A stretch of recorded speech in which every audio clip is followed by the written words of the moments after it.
Good morning friend, welcome to you all in my channel doctor Anshuman सुमन।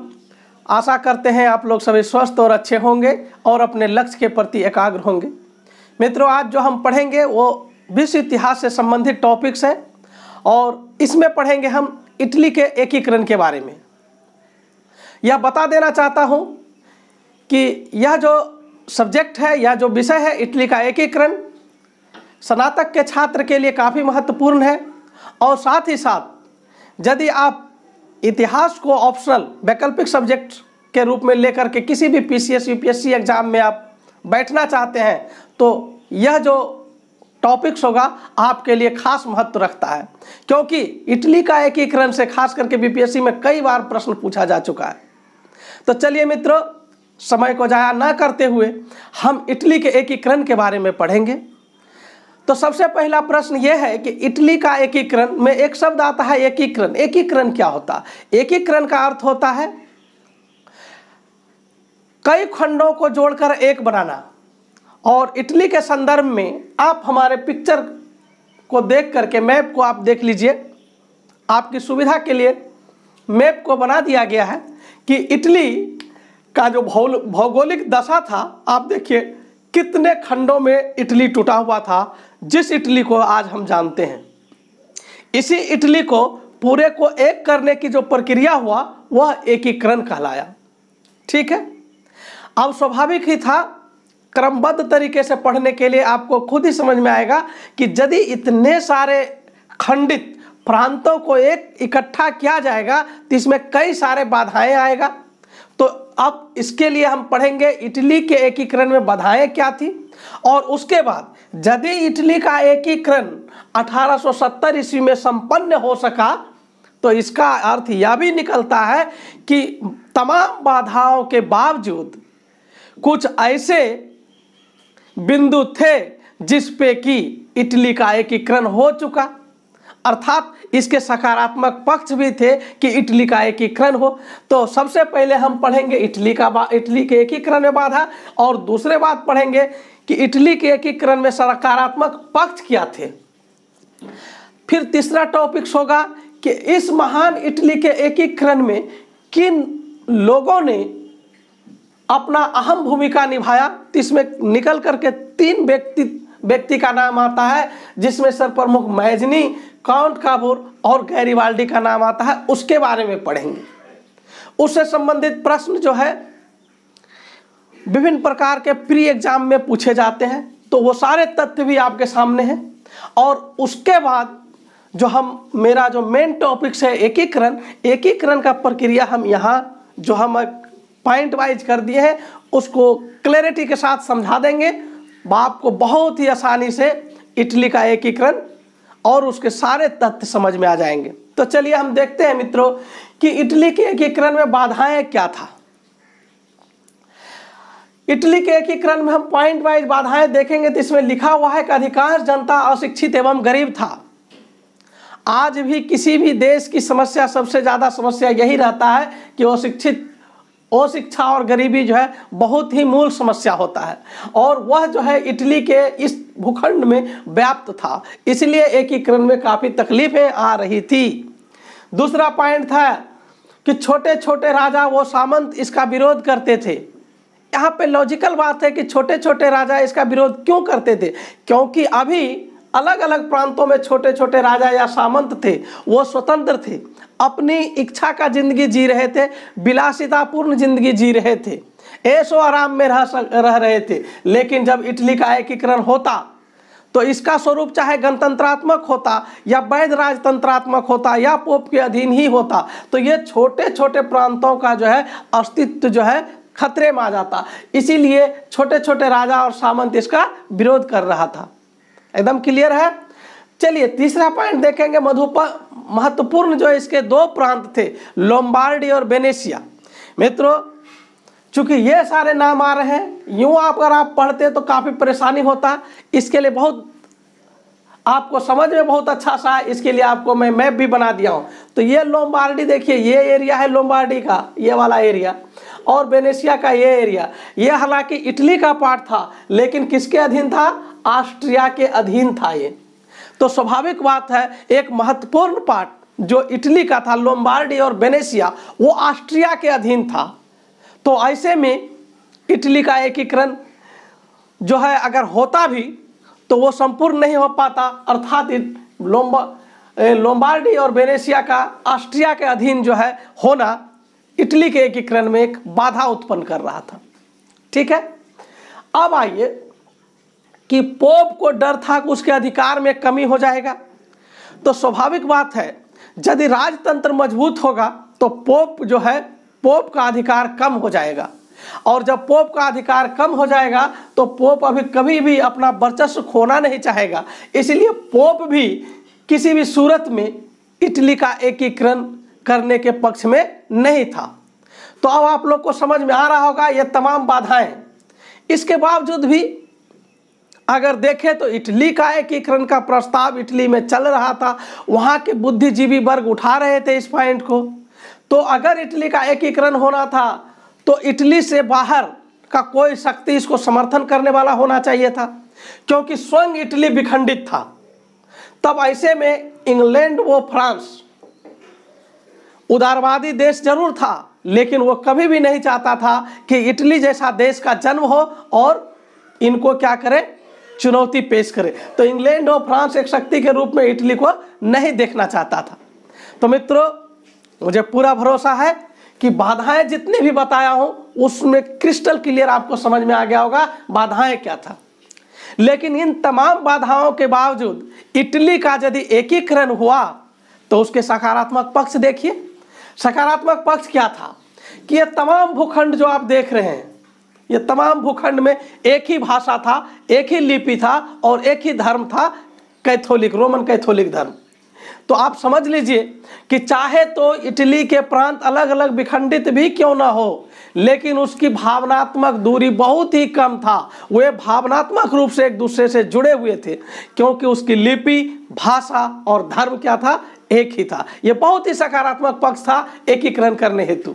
दूसरी बात है कि नेपोलियन जब इटली के धरती पर गया तो जब वहां के क्षेत्रों को, जो छोटे छोटे क्षेत्रों को जीता, तो जोड़ करके बड़े बड़े क्षेत्रों का निर्माण किया, जिससे राष्ट्रवाद का विकास हुआ और इटली के एकीकरण की दिशा जो है प्रशस्त हुआ, क्योंकि यह देख पाया कि छोटे छोटे प्रांतों को एक बड़ा प्रांत बनाया जा सकता है, उसी प्रकार से बड़े बड़े प्रांतों को जोड़ करके इटली जैसा देश भी बनाया जा सकता है। तो नेपोलियन का इटली जाना, इटली विजय करना भी एक बहुत ही सकारात्मक पक्ष रहा एकीकरण हेतु। नेपोलियन ने एक नेपोलियन कोड भी चलाया था, जो एक प्रशासनिक कोड था, जिसके अधीन जो है सारे प्रांतवासी को अधीन कर लिया। तो इसका मतलब एक ही प्रशासन जब लोगों पर चालू होगा, लागू होगा, तो उससे भी एकीकरण जैसा बात जो है बनकर उभर कर आता है। तो इस प्रकार से आप देखिए, और आगे जो है आप देखेंगे कि फ्रांसीसी क्रांति का जो मूल तथ्य है स्वतंत्रता, समानता और बंधुत्व, उससे भी इटली का एकीकरण क्या हुआ, प्रभावित हुआ था। इसके साथ साथ ही इटली के एकीकरण पर पुनर्जागरण व मानववाद के सिद्धांत का भी प्रभाव पड़ा। तो मित्रों, आप देख लिए कि इटली के एकीकरण में तमाम बाधाओं के बावजूद सकारात्मक तथ्य ऐसे थे जिसके बल पर इटली का एकीकरण संभव हो पाया। अब हम देखेंगे कि इटली के एकीकरण में किन महान विभूतियों ने अपना अहम योगदान दिया। उसमें से सबसे पहले हम देखेंगे मैजनी को। मैजनी का जो जन्म है 1805 ईस्वी से 1805 ईस्वी में और मृत्यु 1872 ईस्वी को हुआ था। प्रारंभ में मैजनी कार्बोनरी संस्था का सदस्य था। यहाँ कार्बोनरी संस्था को बताना लाजमी है। तो मित्रों, कार्बोनरी संस्था जो था एक गुप्त संस्था था, एक सीक्रेट संस्था था, जिसका जो उद्देश्य था, अगर मूल उद्देश्य में जाए तो ये राष्ट्रवादी संस्था था और इसका मूल उद्देश्य जो था इटली का यूनिटिफिकेशन ही था। मतलब इटली का एकीकरण ही इसका मूल उद्देश्य था, लेकिन सामने खुलकर कभी ये नहीं आया। मैजनी जब कार्बोनरी संस्था के तहत इटली का एकीकरण करने की जो स्वप्न देखा था, इसका भ्रम उस समय टूट गया जब इन्होंने देखा कि कई सारे कार्बोनरी संस्था के लोगों को गिरफ्तार किया गया है, खुद मैजनी इसमें गिरफ्तार हुए, तब इनको लगा कि नहीं, कार्बोनरी संस्था जो है इटली का एकीकरण करने में सक्षम नहीं हो पाएगा। ऐसे में मैजनी ने एक अलग रास्ता अपनाया और उन्होंने एक नारा दिया कि अगर समाज में कोई भी क्रांति लाना हो, समाज में अगर व्यापक सुधार लाना हो, तो क्रांति का जो बागडोर है, प्रशासन का जो बागडोर है, युवाओं को दे देना चाहिए। इन्होंने मैजनी ने ऐसा सिद्धांत दिया। उसके बाद मैजनी 1831 ईस्वी में यंग इटली की स्थापना किया। मित्रों, यंग इटली की जो महत्व को इसी रूप में देखा जा सकता है कि 1833 ईस्वी में इसका जो अनुयायी थे 60,000 को क्रॉस कर गया था। तो ये क्वेश्चन बार बार पूछता है कि यंग इटली की स्थापना किसने और कब की? तो मैजनी ने 1831 ईस्वी में किया। और यंग इटली के साथ मैजनी 1848 ईस्वी में 48 तक काम किया। उसके बाद मैजनी ने एक अलग पार्टी बनाया जिसका नाम था एक्शन पार्टी। एक्शन पार्टी 1848 से 1867 ईस्वी तक काम किया। मैजनी की अगर विचारधारा को अगर देखें तो मैजनी जो था गणतंत्रवादी था। इटली का एकीकरण चाहता था, लेकिन कैसा इटली चाहता था? एक गणतंत्र इटली चाहता था। और मैजनी जो था वो एक आदर्शवादी था, व्यवहारिक कम था। अर्थात यूं कहे कि वो जो सोचता था शायद वो वास्तविक धरातल पर संपन्न होना मुश्किल था। इसीलिए कभी कभी मैजनी के बारे में कई विद्वान लिखे हैं कि मैजनी यह नहीं समझ पाया था कि इटली का एकीकरण आखिर किसके अधीन होगा। वह कभी समझ ही नहीं पाया था कि पिडमेंट सार्डिनिया के अधीन इटली का एकीकरण हो पाएगा। तो फाइनली हम मैजनी को अगर कंक्लूड करना चाहें तो हम कहेंगे कि मैजनी का आदर्श जो है इटली के एकीकरण में बहुत ही प्रभावकारी भूमिका निभाया। भले ही इटली प्रत्यक्षता एकीकरण में ज़्यादा सहयोग न किया हो, ठीक है, लेकिन मैजनी का जो प्रभाव था, मैजनी का जो आदर्श था, इटली के एकीकरण में एक अहम भूमिका निभाया। अब आगे देखेंगे काउंट काबूर। काउंट काबूर जो था ये बहुत ही बड़ा कूटनीतिज्ञ था। यदि मैजनी आदर्शवादी था तो काउंट काबूर क्या था? कूटनीतिज्ञ था। यह पिडमेंट का निवासी था। पिडमेंट सार्डिनिया का यह क्षेत्र है, पिडमेंट का निवासी था और पेशे से ये इंजीनियर था काउंट काबूर। इनका जन्म जो हुआ था जमींदार परिवार में हुआ था, इसलिए इनको यह पता था कि कृषि का विकास कैसे किया जा सकता है। उसके बाद मैजनी 1850 ईस्वी में पिडमेंट का वित्त मंत्री बना और वित्त मंत्री रहते हुए वित्तीय व्यवस्था को सुव्यवस्थित करने के लिए अन्य देशों के साथ जैसे फ्रांस, ब्रिटेन के साथ संपर्क साधा और उसके साथ समझौता किया और वित्तीय व्यवस्था को सुधारा, पिडमेंट सार्डिनिया के वित्तीय व्यवस्था को। कालांतर में 1852 ईस्वी में, 2 साल बाद 1852 ईस्वी में काबूर जो है पिडमेंट सार्डिनिया का प्रधानमंत्री बना और प्रधानमंत्री बनने के बाद जो काबूर है वो सैन्य सुधार पर जोर दिया और पिडमेंट सार्डिनिया का जो सेना को काफ़ी मजबूत कर दिया। तो इस प्रकार से आप देखते हैं कि काउंट काबूर अपने वित्त मंत्री और प्रधानमंत्री के कार्यकाल में पिडमेंट और सार्डिनिया को एक काफ़ी मजबूत प्रांत के रूप में उभार दिया, ठीक है। आगे आप देखेंगे तो पाएंगे कि चूंकि काउंट काबूर क्या था,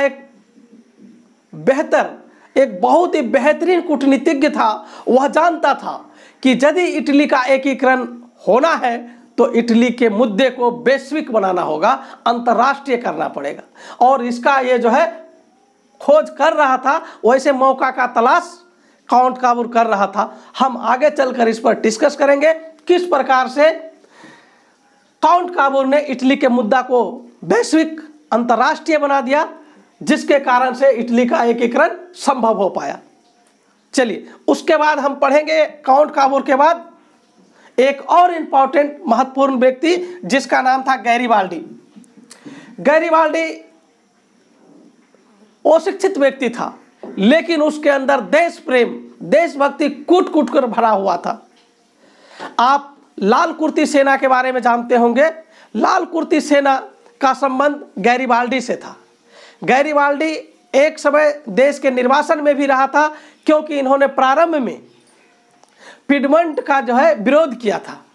मित्रों, गैरिबाल्डी क्या था, इसको समझने के लिए आपको मैजनी के आदर्श को समझना होगा, क्योंकि प्रारंभ में गैरिबाल्डी जो था वो यंग इटली, कार्बोनरी और एक्शन पार्टी का सदस्य था। तो आप समझ सकते हैं, यदि Garibaldi young Italy action party का सदस्य था तो कहीं न कहीं इस पर मैजनी का प्रभाव था। और मैजनी क्या था? मैजनी गणतंत्रवादी था, इसलिए प्रारंभ में गैरिबाल्डी भी गणतंत्रवादी था।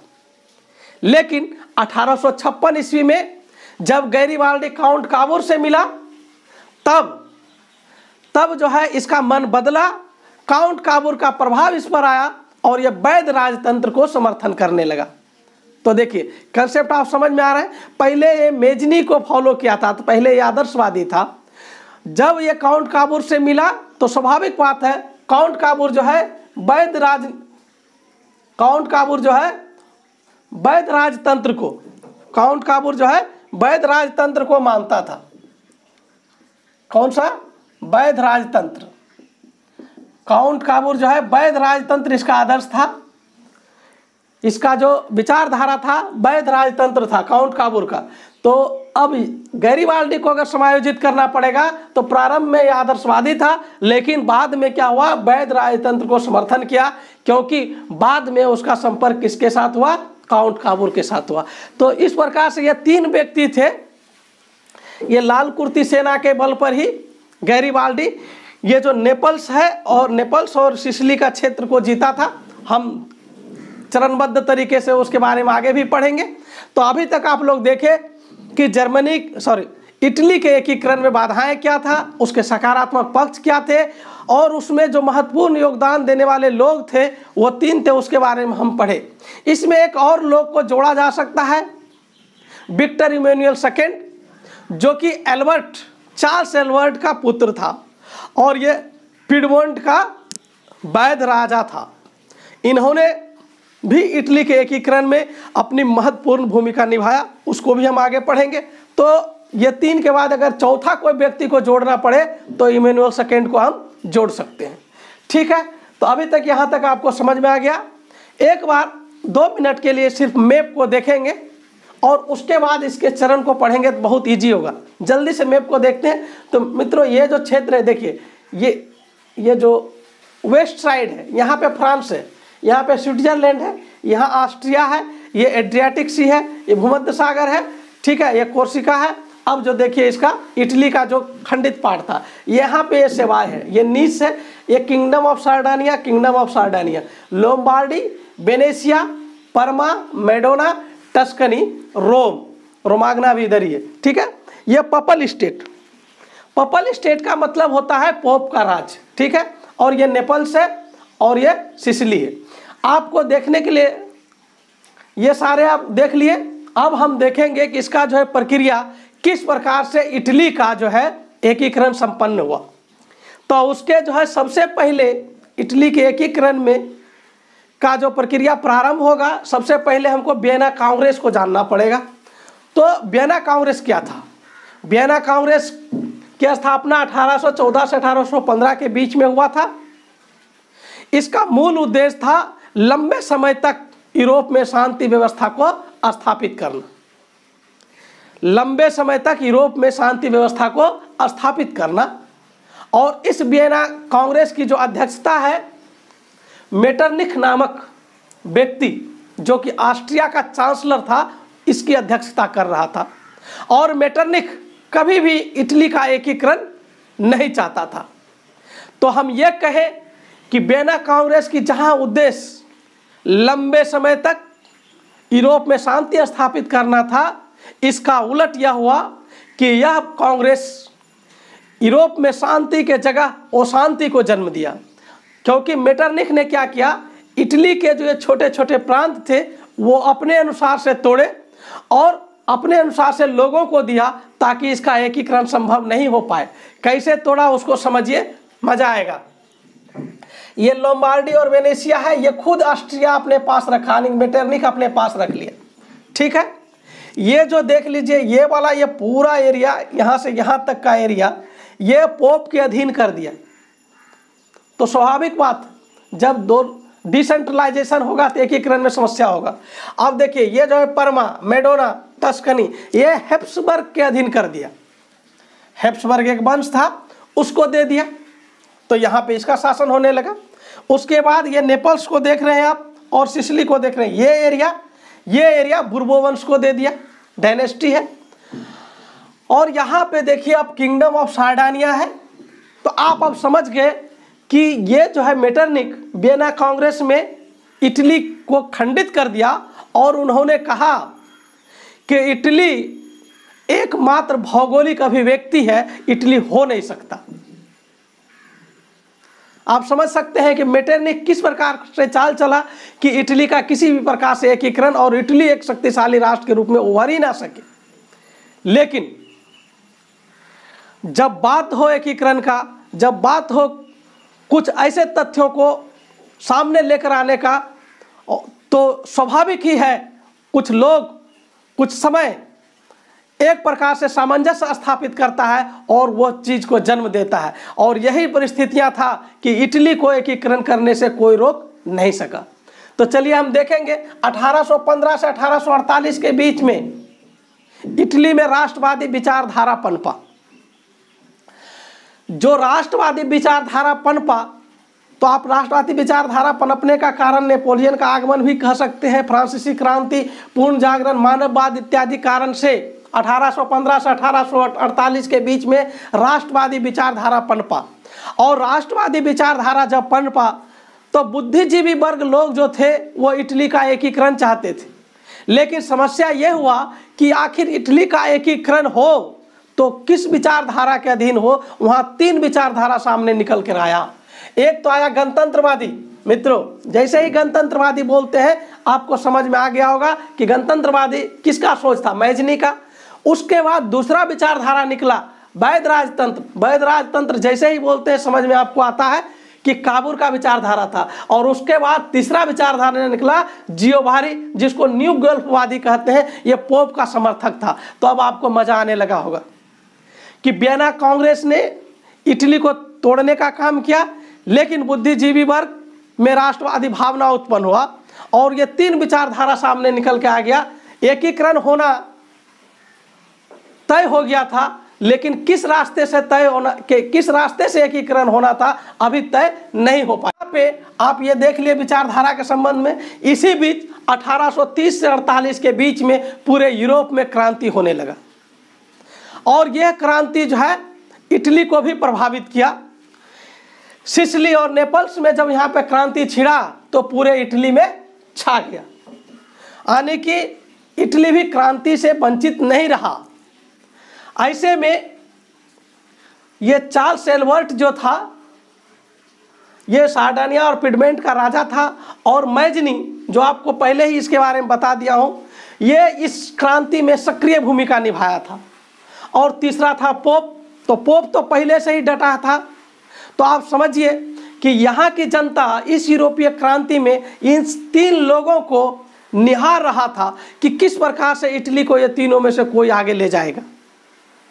हालांकि यहाँ पे चार्ल्स एल्बर्ट ने शक्ति के बल पर ऑस्ट्रिया को खदेड़ने का असफल प्रयास किया, यानी कि लोम्बार्डी और वेनेशिया ऑस्ट्रिया से छीनने के लिए चार्ल्स एल्बर्ट क्या है, यहाँ का राजा है, पिडमेंट का राजा है, वो अपने शक्ति के बल पर ऑस्ट्रिया को खदेड़ने की कोशिश किया। लेकिन आप लोग को मालूम है कि ऑस्ट्रिया एक शक्तिशाली राष्ट्र था, ऑस्ट्रेलिया से पार पाना इतना आसान नहीं था। चार्ल्स एल्बर्ट असफल हो गया, लेकिन इसी असफलता में एक सफलता के राज भी वह दे गया। वो क्या था, उन्होंने गद्दी का त्याग कर दिया अपने पुत्र के पक्ष में। उसका पुत्र था Emmanuel second, Victor Emmanuel second. अब जो है चार्ल्स एल्बर्ट जो है पिडमंट का गद्दी किसको दे दिया? विक्टर एमेनुअल सेकंड को दे दिया।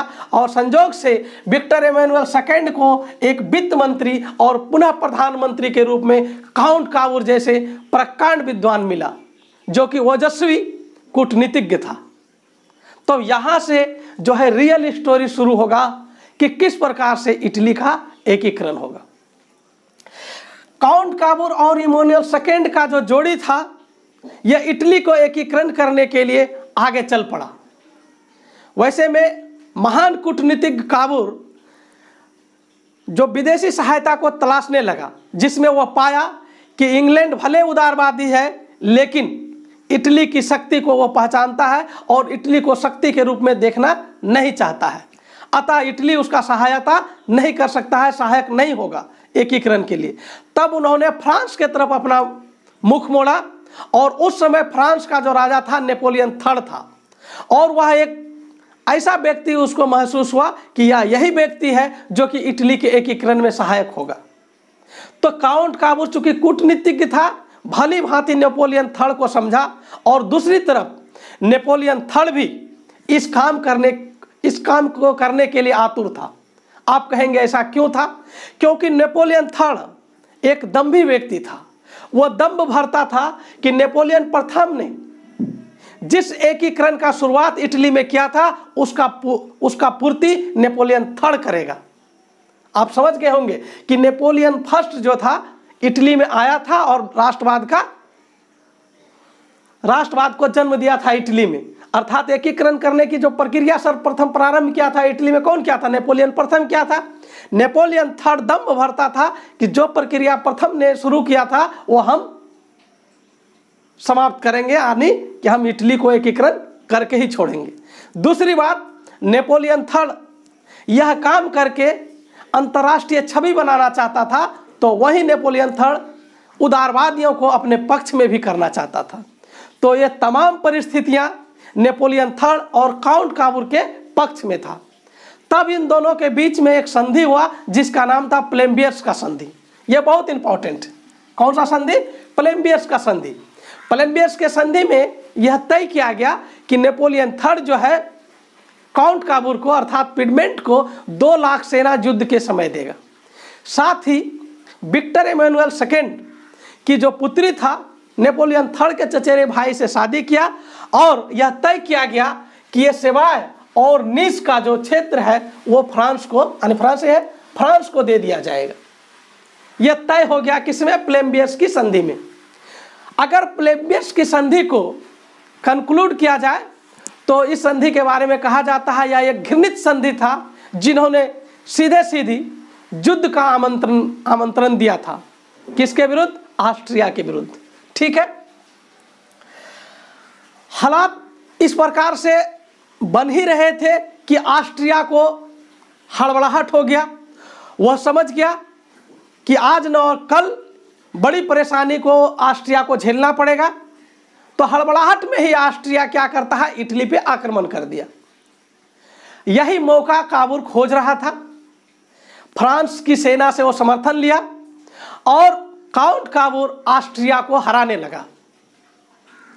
काउंट काबूर ऑस्ट्रिया को हराने लगा किस संधि के तहत? प्लेम्बियर्स संधि के तहत, क्योंकि उसको सेना मिलना था वहां से। जब ऑस्ट्रिया हारने लगा तो तमाम परिस्थितियों को देख करके अंतर्राष्ट्रीय दबाव फ्रांस पर बनाया गया, और जब फ्रांस पर अंतर्राष्ट्रीय दबाव बनाया गया तो फ्रांस युद्ध से बाहर हो गया। अब आप समझिए, फ्रांस जब युद्ध से बाहर हो गया तो स्वाभाविक ही था इटली को अर्थात पिडमेंट, काउंट काबूर, इमैनुअल सेकंड इत्यादि को काफी निराशा हुआ। इसी बीच में फ्रांस क्या किया? फ्रांस जो है किसके था? ऑस्ट्रिया के साथ एक संधि किया जिसका नाम था बीला फ्रेंका की संधि। बीला फ्रेंका की संधि किया किसके साथ? फ्रांस किया ऑस्ट्रिया के साथ। इससे यूं कहें तो काउंट काबूर को घोर निराशा हुआ, लेकिन ज्यूरिख संधि हुआ। इसी बीच में एक संधि हुआ जिसका नाम था ज्यूरिख संधि। ज्यूरिख संधि में यह तय कर दिया गया कि लोम्बार्डी जो है इटली को वापस कर दिया जाएगा, अर्थात पिडमेंट सार्डानिया को दे दिया जाएगा, लेकिन वेनेशिया नहीं दिया जाएगा। ये जो युद्ध हो रहा था ये दोनों के लिए हो रहा था, लोम्बार्डी और वेनेशिया के लिए, लेकिन लोम्बार्डी मिल गया, ये वाला एरिया जो है पिडमेंट को मिल गया, लेकिन वेनेशिया नहीं मिला। तो चाहे जो भी हो, यह इटली के एकीकरण का प्रथम चरण था, बहुत ही महत्वपूर्ण चरण था, जिसमें लोम्बार्डी और वेनेशिया के लिए लड़ा गया था। लेकिन ठीक है, वेनेशिया नहीं मिला, लोम्बार्डी मिला। इटली को काफ़ी इससे राहत महसूस हुआ और यूं कहे कि उत्साह और भी दुगुना हो गया कि इटली का एकीकरण संभव है। तो ज्यूरिख के संधि से इसको लोम्बार्डी मिल गया। ठीक है, प्रथम चरण यहाँ पे समाप्त होता है। दूसरा चरण देखते हैं।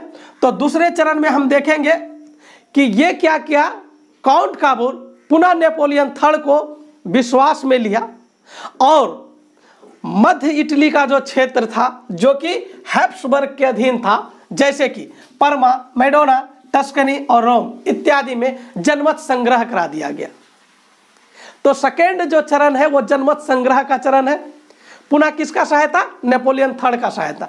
तो जनमत संग्रह से क्या हुआ, ये परमा, मेडोना, टस्कनी और रोम जो है वो पिडमेंट सार्डानिया में मिल गया। तो इस प्रकार से दूसरा चरण संपन्न हुआ और जो इटली का एकीकरण एक और कदम आगे बढ़ा दिया। बहुत मजा आ रहा होगा आप लोग को।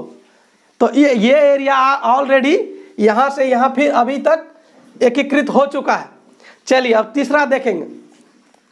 तीसरा चरण बहुत ही इंटरेस्टिंग है।